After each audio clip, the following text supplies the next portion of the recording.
Hello and welcome, everyone. My name is Tamara Thorpe, and I am your host for our mentoring podcast for Making Connections, a handbook for effective formal mentoring programs in academia. I am here today with the authors of Chapter 2, Recognizing Mentoring Programs and Applying Theoretical Frameworks for Design, Support, and Research. This chapter I found incredibly powerful, and so I'm excited to have a conversation with our authors. Our authors here today are Mark Hager, who is a professor of psychology at Menlo College in Atherton, California.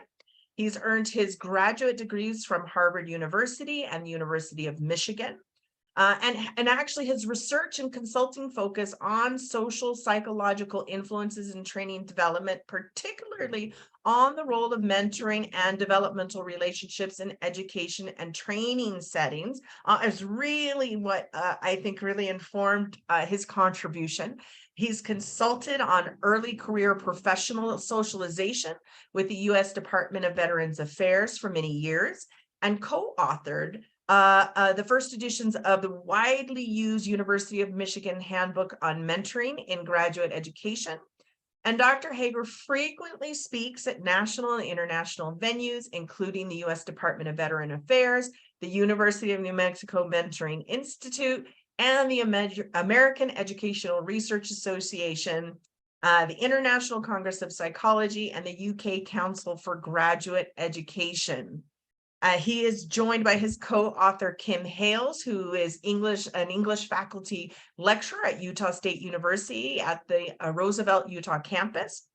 Kim holds an MA in English, and she specializes in rhetoric and composition and is working toward her PhD in literature and culture studies. Kim is the past editor-in-chief for USU's Journal on Empowering Teaching Excellence, and an academic publication that boasts more than 40,000 downloads and is read worldwide. In addition, she serves as part of the university's Strategic Enrollment Master Plan Committee. And along with the Mentoring Committee, she has developed research and published regarding the efficacy of faculty to student mentoring. Kim feels that it has been an honor to be part of her campus mentoring program and help grow the program. And really being a part of this book has been a real labor of love for Kim, and feels that impact in her work. And I know that this has been a tremendous labor of love for the third co-author, Dr. Nora Dominguez, who is the director of the Mentoring Institute at the University of New Mexico, a professional consultant for the Office of Diversity at the UNM Health Science Center and School of Medicine, assistant professor at the Organization Information and Learning Sciences Department, and president emeritus of the International Mentoring Association. Nora has earned her bachelor degree in accounting from the National Autonomous University of Mexico, her MBA from the Autonomous Technological Institute of Mexico, and her PhD in organizational learning and instructional technologies from the University of New Mexico.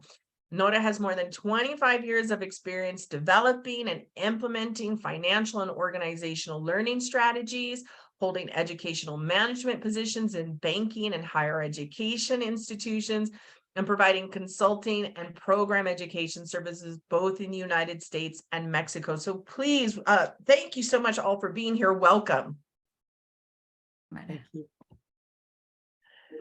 So let's start with what inspired this chapter? What inspired the work that you do in mentoring and the work that brought you to contributing to this book? Kim, I think I'll start here and say, Nora, you and I share that background in banking. And when I left banking, I went into work with youth, teenagers in special services systems within the public education setting. And I got hooked on being that adult role model or that person who cares. One kid actually asked me, why are you doing this? And that was a powerful moment. And I went to graduate school to figure out why I was doing it. And while I was at graduate school at the University of Michigan, I was directed by one of my informal mentors, Bill McKeechee, to the IMA. And I got a chance to meet some of the long-lasting influences on my own career. Fran Kochan, Joe Pasquarelli, and Carol Mullen. And the best role modeling and mentoring they gave me was showing me this translational and intersectional dance between research and practice in mentoring and the impact it could have. And that has carried me through my whole career. So that's why I'm here. And so for me, I'm a faculty member at a really rural campus. The university I work for is a land grant institution. And part of the land grant mandate is that we make education available to rural populations. Consequently, a lot of our students are undeclared, they're non-traditional, maybe they're a little older, and they come to us and they sort of have this sheepishness about them that they don't know what they want to do or how to do it. And so each one of us has an opportunity to engage in mentoring in a really informal way. As a faculty, we started getting together and talking about, wow, your students seem to be thriving and maybe some of my students aren't. What are you doing? How are you helping them? And through those conversations, we started saying, maybe we need to do something more formal. Our university began doing some research on what makes students leave school, attrition rates. And we discovered that there are some factors in why students are leaving. And some of them include things that might seem really simple, which is a sense of belonging.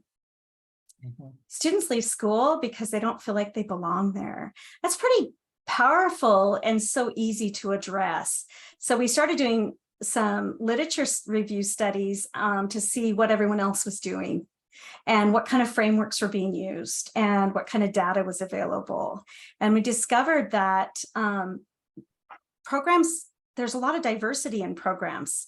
And so we had to sort of create our own, which was wonderful, but then we had to design our own research project. And so what inspired me was I wanted to know if what we were doing intuitively could be formalized, could it be replicated, and could we capture data on it? And I, as an English person, I don't have a lot of experience with data.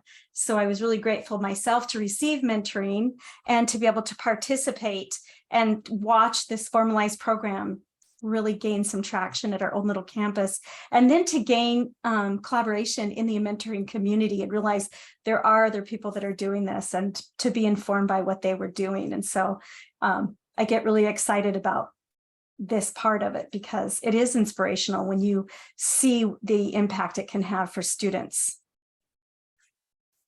Yeah, thank you for that. And I know, Nora, that you really in your contributions here have served as a mentor, I think, to Kim and Mark in your contributions.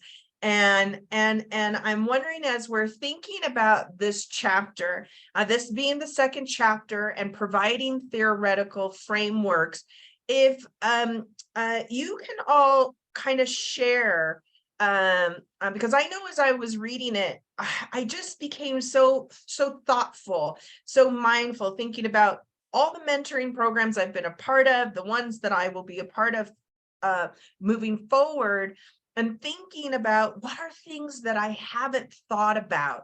And I think your chapter really guides us through a process of thinking about those things that we haven't thought about. So why is this chapter on theoretical frameworks and design important so early on?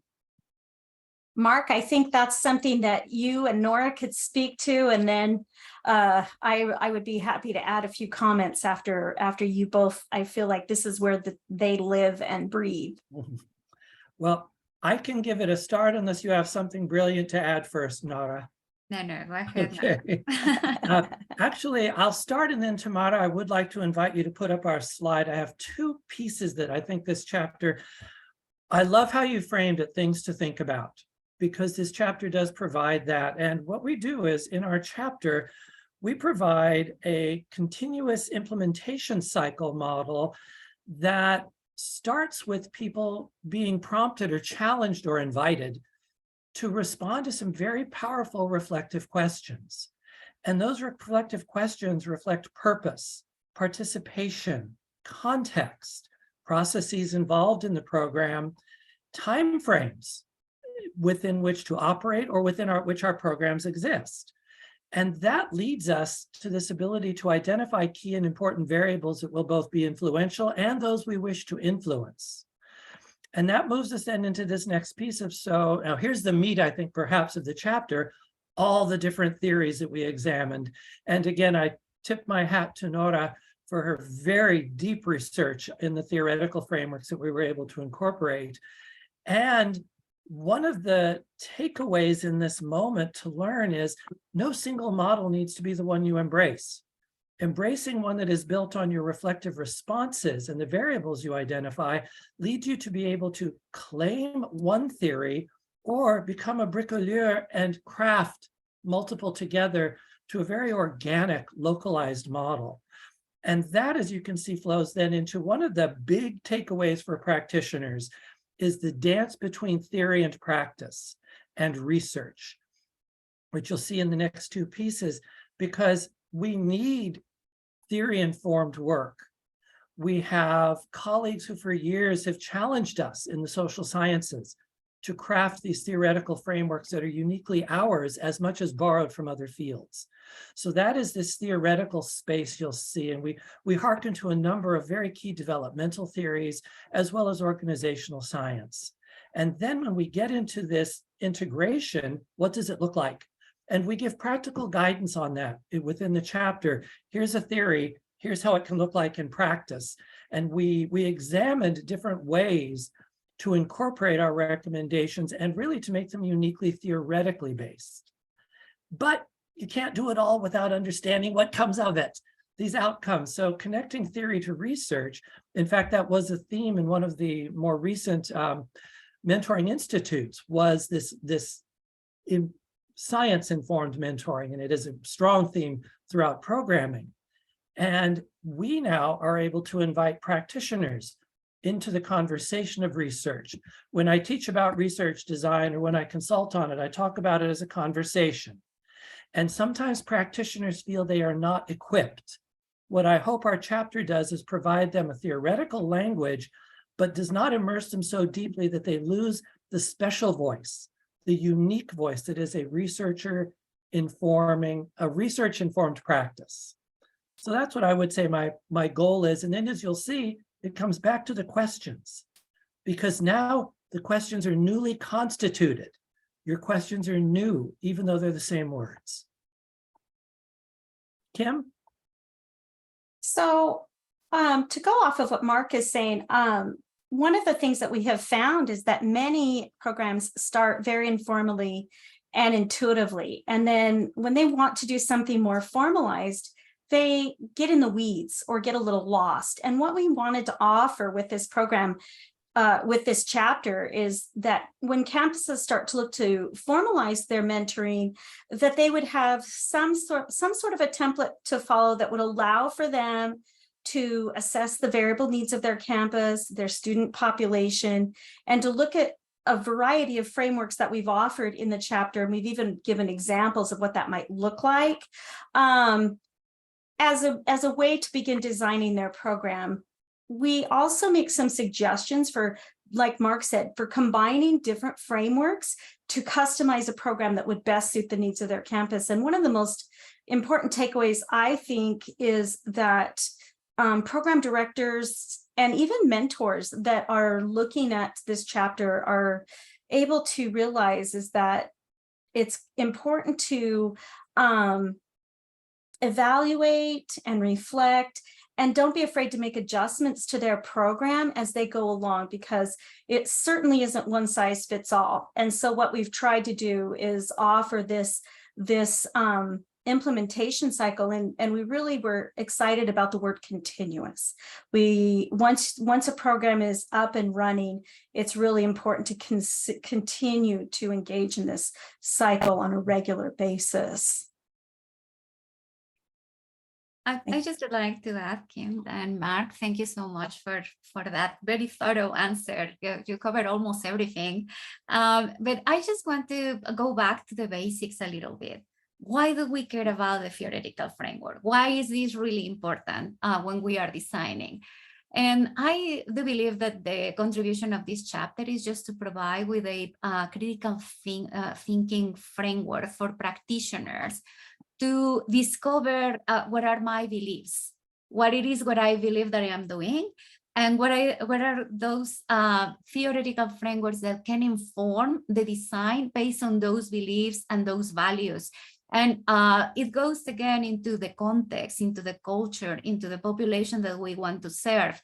And then bringing everything together, it is really cumbersome if we do not have this blueprint. And actually, the chapter guides like step by step the reader into those critical thinking skills that we need to have and demonstrate to design thorough and very effective and evidence-based mentoring programs.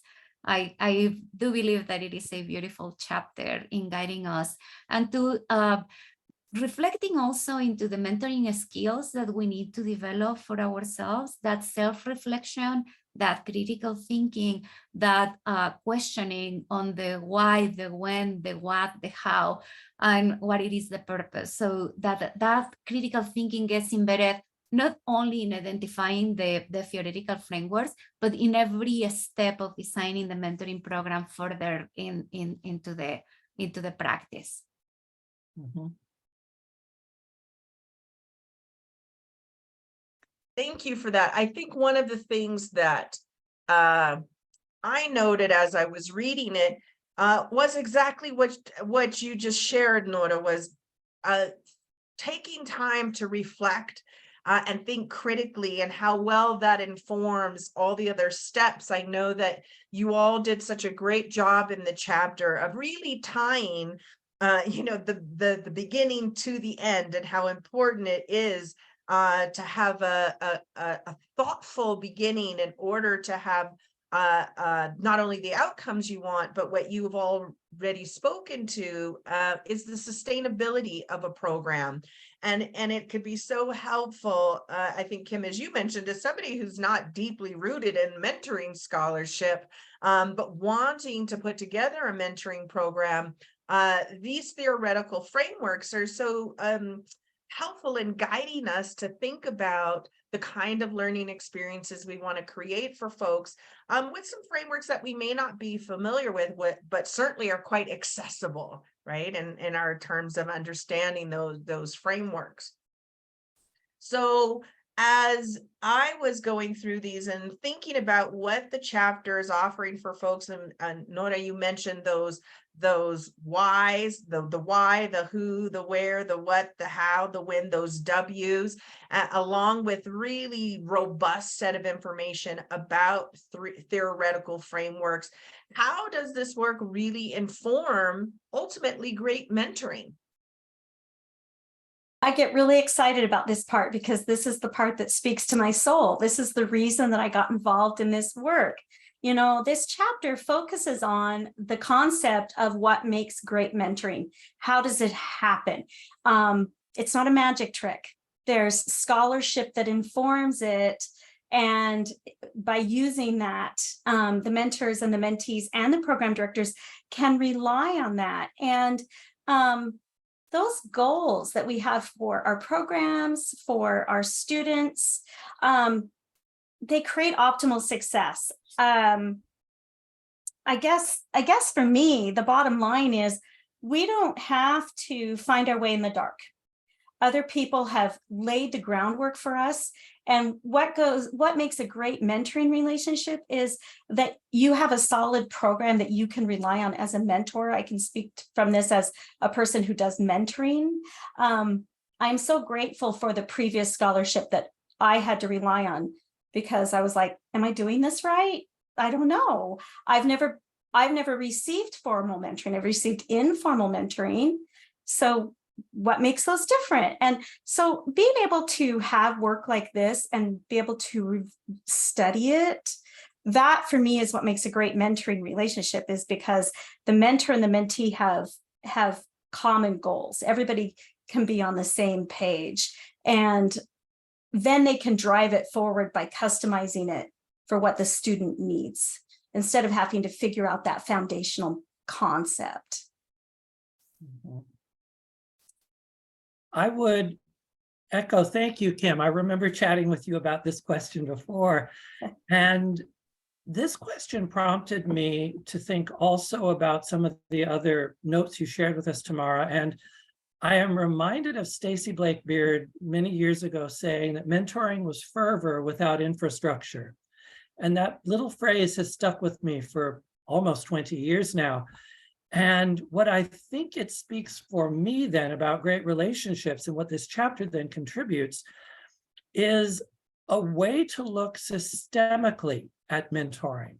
And where I once believed good intention was sufficient, I realize now that systemic and institutional support, as Kim is describing this in the formal settings, which is really what our chapter engages. We're not putting out a contract for mentoring, but we're definitely situating it in higher ed.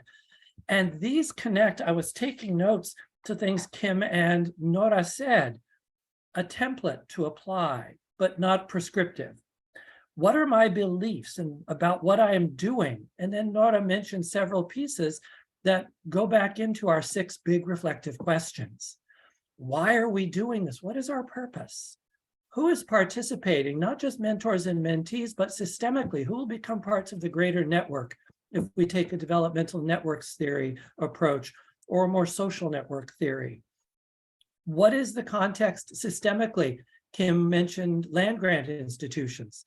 Those may vary from small private schools. And who hosts it? That became something fascinating for me. Where is a program housed in an institution, and what resources does it bring? What institutional blessings and drive does it bring? And how do those then contribute to goals and objectives? The what are we trying to achieve moments?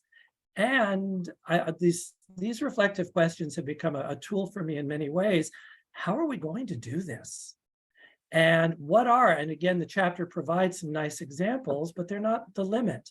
How do we make these activities theoretically framed so that then, thinking about what Nora mentioned earlier, we can tie them back to the science of mentoring?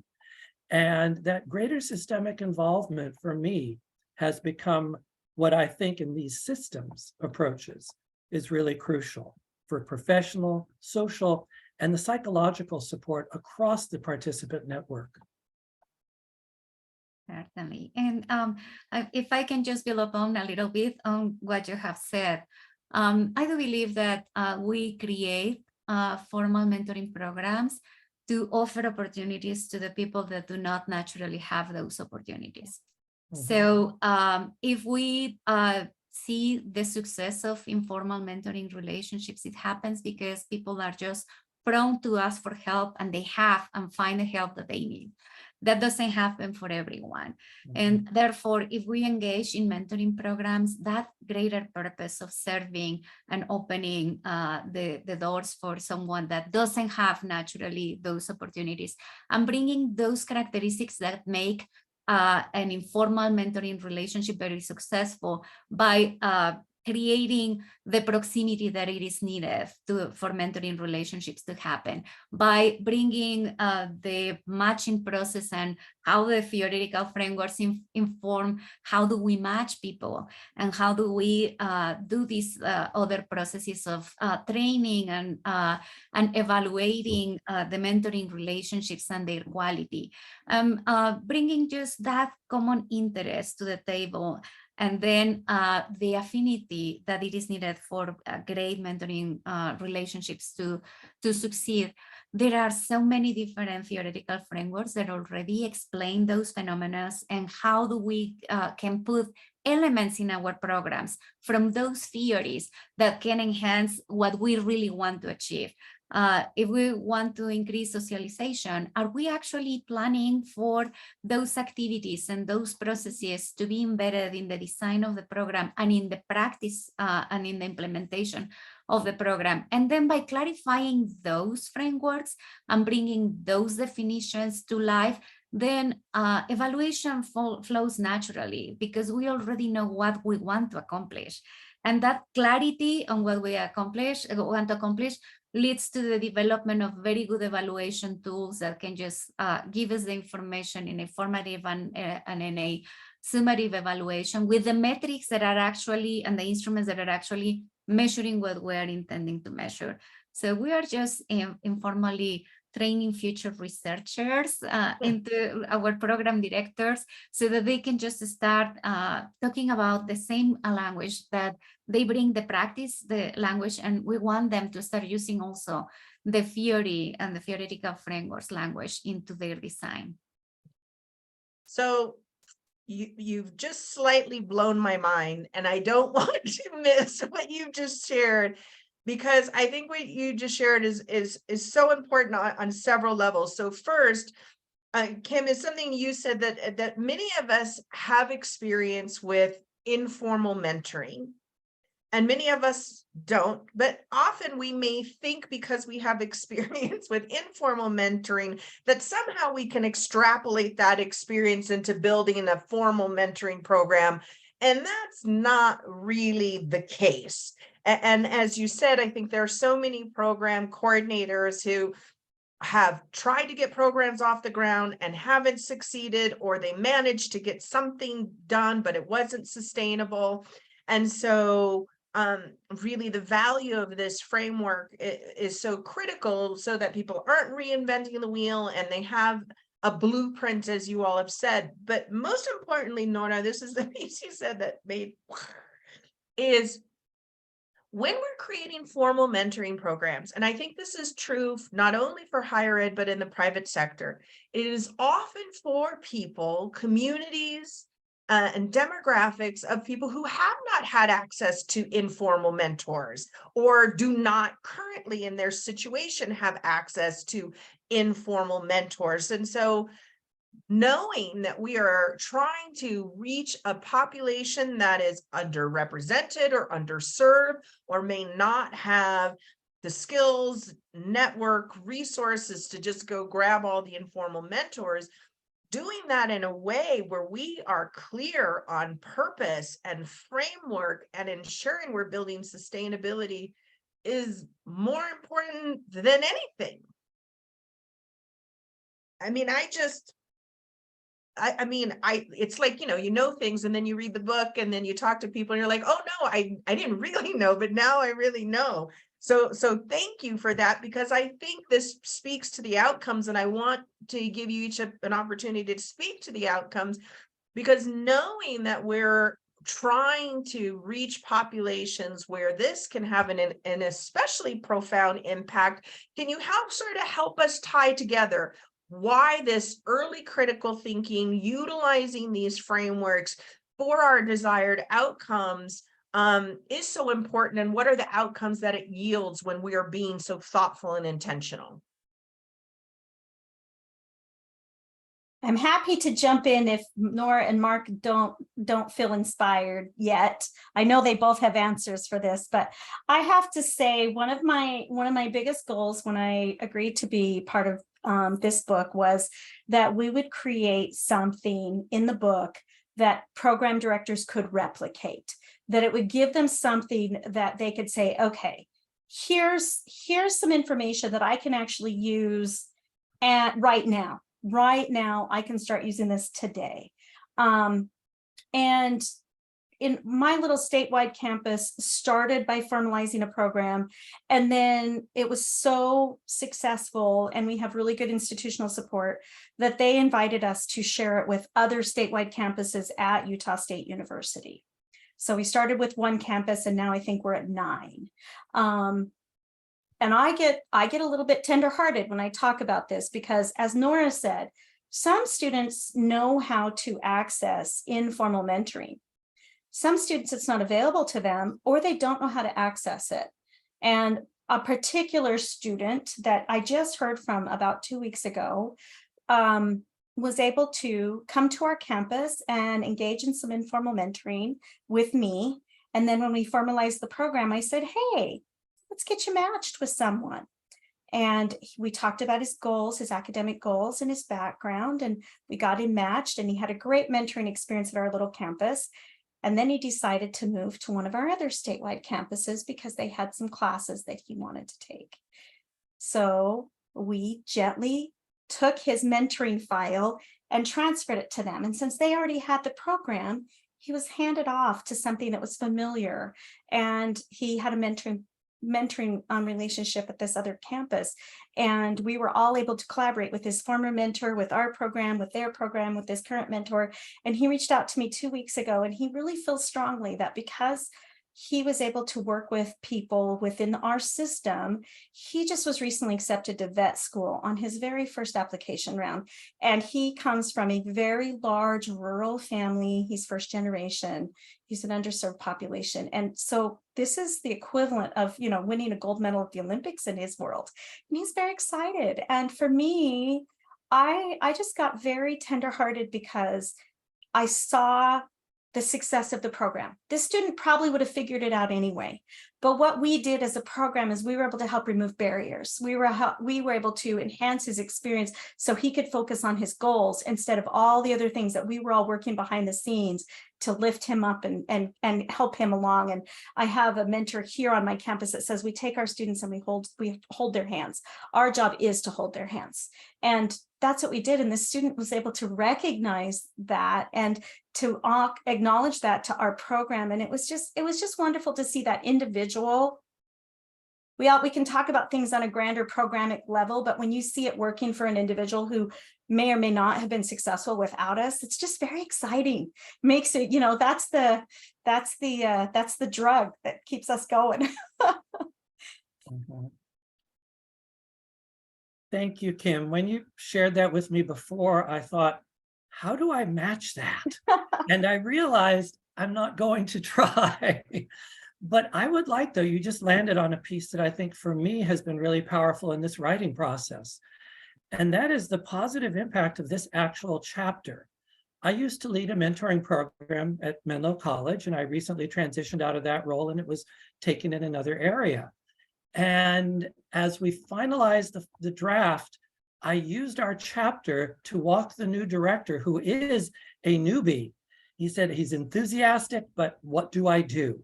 And I ran to my office to get the physical copy. We sat outside and we walked through the questions. We talked about the cycles. And I got to see firsthand the lights go off for the program level engagement that will then translate down into the weeds of individual student support. And one of the ways this connects to one of our big questions on participants is in our model, we allow students to share identity elements, we invite it, and we invite the mentors to do the same. And some of our student mentees are selecting people based on identities they never knew were visible or present in their community that could share.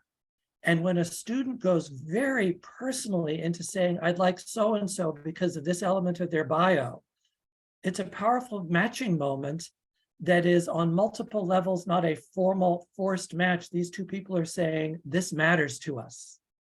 And it's many of those underrepresented identities. So it's a small dip into what Kim described, but at a more macro level systemically that I'm really happy to see is continuing. I just want to follow up just by saying that your words are so inspiring. And I really believe that we engage in this work, and I'm very grateful and very privileged of living in the world of mentoring, because most of the people that are engaged in the field are engaged because they actually care. They care about other people's success, and they are just there, just willing to help. I seriously believe that behind every single person that engaged in mentoring, there's a wonderful story to share about someone that took care. And I am just a product of that. My entire life has been from being born in Mexico City in a low income background, being first generation in college, and then coming to a different country and creating and founding the Mentoring Institute in a language that doesn't even have the same roots that my own, has happened only because there has been always people that care, people that were just interested in helping me grow. And that I started the Mentoring Institute a few years ago with the help of fabulous mentors, starting with Kathy Cram, with David Clutterbuck, Brad Johnson, Joe Pascarelli, Frank Ochen, Carol Mullen, and every single one of you, every single person that has collaborated in this book, from David that has been just taking the toll of the co-editing so seriously, every contributor of the chapters in the book that have been just putting their time and effort in creating this fabulous piece. I do believe that it is just what we do, what we do, just because we are here to help each other, because we create that safety network. And Mark, we started talking about theoretical frameworks a long time ago, and I'm bringing these constructs that we have in our own professions, in our own lives, in our own careers, to help others. And I think this is the purpose of the entire book and the purpose of this chapter, just to bring what we know in a very practical manner to the newcomers and to the ones that are always open to learn something else and a little bit more from the rest of the world. So I believe that this just creates community, that this shows the values that we live for, and that hopefully this will inspire other people to continue this work in the near future. Mhm. I most definitely think so. Perhaps I'm biased, but as somebody who does not sit in higher education, who's read the book in its entirety, I have found it so incredibly inspiring and helpful and accessible. And I know that that comes from the incredible collaboration that has happened in all the works. And I think, Nora, to the point that you just made, I think as folks listen to the podcasts and read through the book, there's a common theme of caring that we hear really consistently. And I think that that speaks to the overall collaboration of this book, that this is, you know, a group of practitioners and researchers and scholars who really care about the communities that they serve. And that I have certainly felt as I've been reading and having conversations. And so I want to make sure that I close our conversation by asking you all to think about, as folks are reading through your chapter and applying theoretical frameworks to the development and of their mentoring program, what do you think is going to be a must-have for people? Mark, I'm going to let you go first on that one. I know you have strong thoughts. I do, but what I love this conversation. I wish we could do this all the time. I'll start it with a backup to what I used to think. And it's that Blake Beard comment. I used to think good intentions were sufficient. I used to think a strong cadre of volunteers were sufficient. But now what I really have come to see through the years of working with Nora, going all the way back to grad school, working with Fran and Joe, is we really need to be thinking about a strong formative preparation, a well thought out framework. And then here's a plug for the chapter that in this case applies our reflective questions, and that informs then the good intentions that can then be driven by our cyclical model. So I'm putting together those two tools from our chapter to say, these are now must-haves for me. And when I've consulted with peers, I start with these two tools. So that's my start, Kim. It's so funny because the first thing I put down when we talked about must-haves is intentionality. I think that's what differentiates what we're doing in the book from intuitive, well-intentioned, informal mentoring programs, and that is intentionality.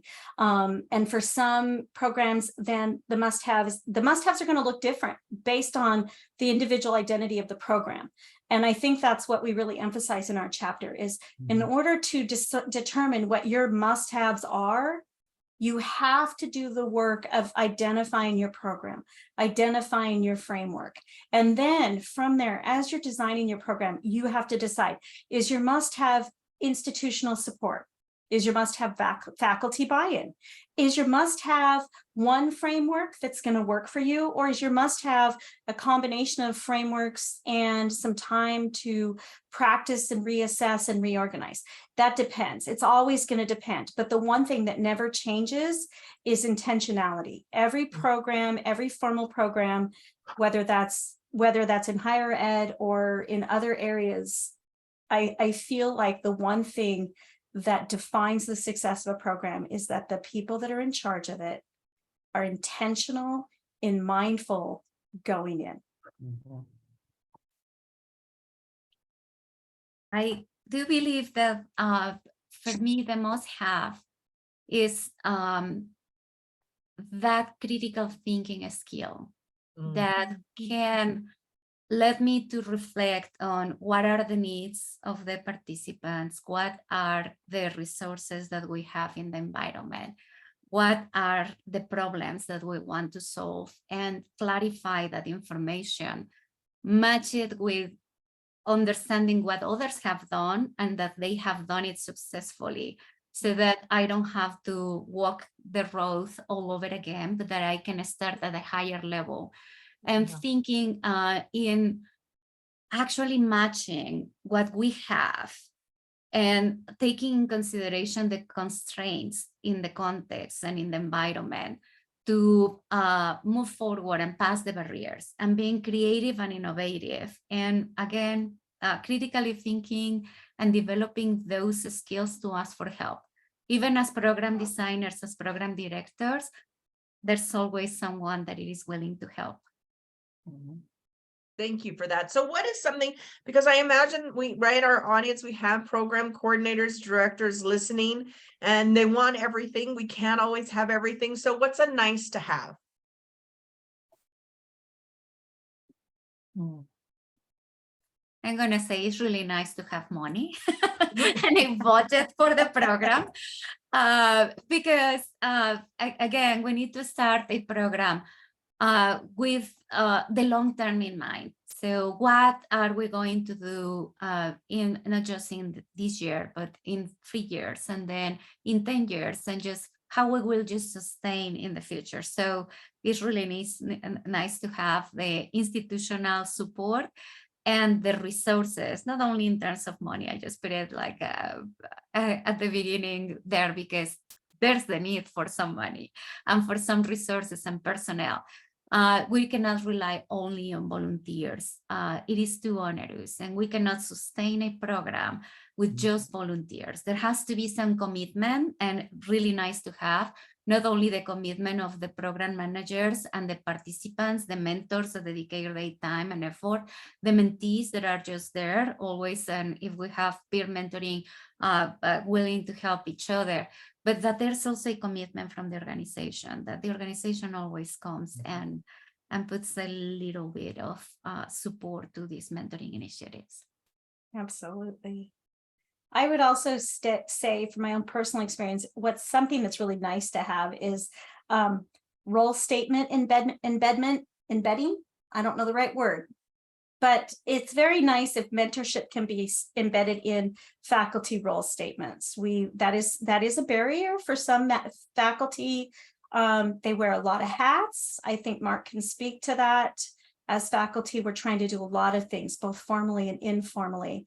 When we formalize a mentoring program, something that is very nice to have institutional support wise is if our institution says, we're actually going to acknowledge that this is either a teaching role or a service role, but we're going to actually honor that. And faculty can use that on a CV or some other formalized way that faculty receive acknowledgement for the time and the investment that they're making in the students. They're here because they want to be here. But one thing that is nice is if they can receive some formalized acknowledgement at the institutional level. They both stole my thunder. I was going to talk about systemic support. I was going to talk about formalizing, but what I'll do is put them together. A cadre of volunteers, as I said, is nice, but a systemically positioned role that is artfully incorporated into both faculty and staff contracts, not prescriptive, but respectful and honoring the kind of caring work that we do. Caring is hard to quantify, and that's where we run into challenges. But having that systemic acknowledgement is a nice to have, but it doesn't, again, always happen. And the best way to have it goes back to my must-have. With good institutional preparation and systemic ownership, as Nora was just speaking, we can articulate well at a nice to have recognition level. That's great. That's great. Thank you for that. And knowing, right, that we don't always get what we want, and sometimes we factor in things that aren't really that important. So what can folks live without? What can we live without? I'll leap in here because of the work we did at the Michigan Handbooks many years ago. Formal contracts are a nice tool, but as we were working through those handbooks, we realized that flexibility was more important for us. So I can do without a formal contract, but I also very much respect the information they can bring.